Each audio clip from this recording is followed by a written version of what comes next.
Welcome to Samba Samba. Enjoy the video. In this video, I will explain how to remove a Nissan Titan door handle. First, gather your essential tools. You will need a flathead screwdriver, a 10mm socket, and a plastic trim removal tool.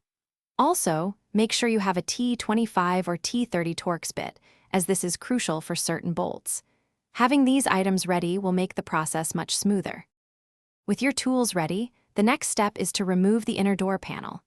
Use your flathead screwdriver or a trim tool to carefully pry off the small trim pieces, especially those behind the door handle and around the door pull. Locate and remove any 10mm bolts or Phillips head screws.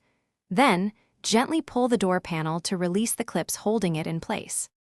Once the door panel is loose or removed, you will gain access to the handle's internal components.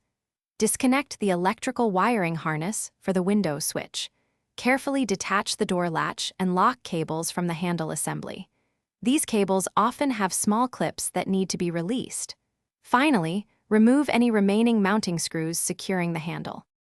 To remove the exterior handle, locate and remove the small rubber cap on the door's edge.